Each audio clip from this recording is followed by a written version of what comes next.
Welcome to Faith Distilled. We present the distilled essence of the sermon, The Star Out of Jacob, by C.H. Spurgeon.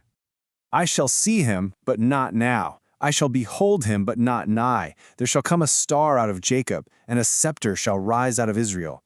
Now, while this ancient prophecy certainly could point to King David, I am absolutely persuaded that its deepest, most profound meaning is a powerful emblem for our Lord Jesus Christ.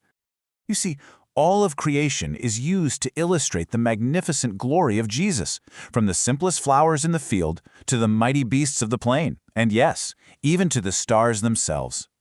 In this message, I want to focus our hearts on the star, breaking down 7 distinct ways it serves as such a powerful metaphor for our Christ. So, let us now explore these 7 facets of the star together. Each one reveals a completely different yet equally glorious aspect of Christ's nature and his purpose in our lives. Here's the path we'll take. We'll look at Christ as a symbol of government, then as an image of sheer brightness. We'll see him as a pattern of constancy, a fountain of influence, and a source of guidance. And finally, as an object of utter wonder and the great herald of glory. First, let's consider the star as a symbol of government. You know, in ancient writings, great rulers were often called stars. It was a clear symbol of monarchy. I apply this directly to Jesus. He is the captain of his people, the king in Jeshurun.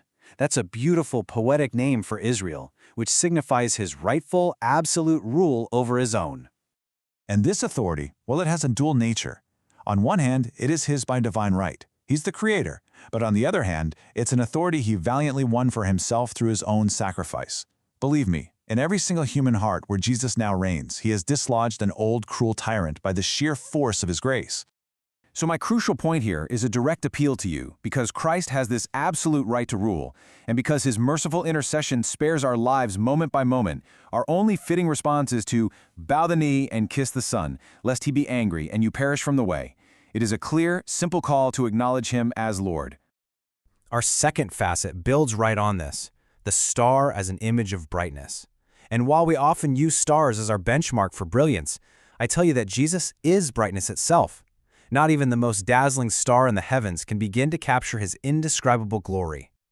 This brightness shows itself in 3 amazing ways. First, as the light of perfect, untarnished holiness. In him there was no sin.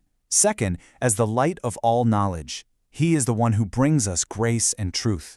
And third, as the light of comfort. For so many, I can say, just one glimpse of Christ and the dark midnight of your unbelief is over. I want you to picture him. See him in the garden, sweating blood for you. See him on the cross, crying out, "It is finished." And then I have to pose this soul-searching question to you.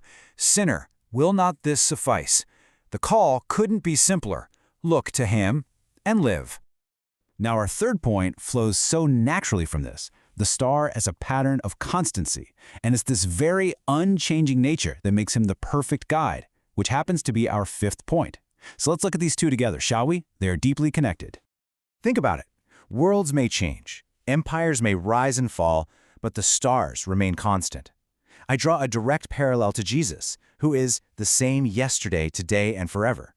What the apostles saw in him, we can see in him right now. What he was to them, he is to us. And of course, this perfect constancy makes him the ultimate source of guidance. I love this image, the North Star. To a sailor lost on the vast open sea, it's a guide. To an escaped slave, its steady, unwavering light was a beacon leading toward freedom.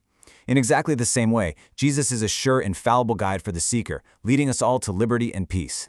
And this leads me to a very serious warning against self-reliance. I must caution you against searching for salvation within yourselves. It is a fruitless, exhausting endeavor. The only true confidence is found in this truth. None but Jesus can do helpless sinners good. This brings us now to our 4th facet, Christ as a fountain of influence. And you know, the natural result of experiencing this divine influence, which is our 6th point, is a profound, overwhelming sense of wonder. This divine influence is, quite literally, life-giving. Where the light of this star shines, those who were dead in their sin begin to live. Imprisoned spirits are freed from their chains. It even shines on the one who has strayed, tenderly guiding them back home again.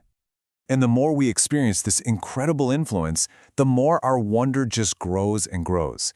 He may at first seem like a distant, tiny star, but as we get closer to him, he becomes a blazing sun in our estimation. It leaves us to wonder, what will it be like to one day see him face to face? And that sense of wonder, it leads us directly to our seventh and final point, the star as the great herald of glory. Just as the morning star beautifully promises the coming of the dawn, the presence of Jesus in a life is a sure promise of the glory to come. His arrival is the ultimate prophecy that an eternity of joy is on its way. With him, there is simply no room for despair. And so I conclude with this, a final urgent charge. I'm speaking directly to anyone who has never looked to Christ, never submitted to him, or never truly confided in him. I am urging you, begging you to do so now. I urge this for your own sake, that you may be happy now. For eternity's sake, that you may be happy hereafter. For terror's sake, so that you may escape from hell, and for mercy's sake, so that you may enter into heaven. The appeal is so simple. Look to Jesus. This very call might be the last one you ever hear. Let the prayer go up quietly now from your spirit. God be merciful to me, a sinner. This message leaves us with a final thought. Is Christ a distant star in our lives, or is he the blazing sun at the very center of our universe? Thank you for joining us for Faith Distilled. Subscribe for more distilled wisdom.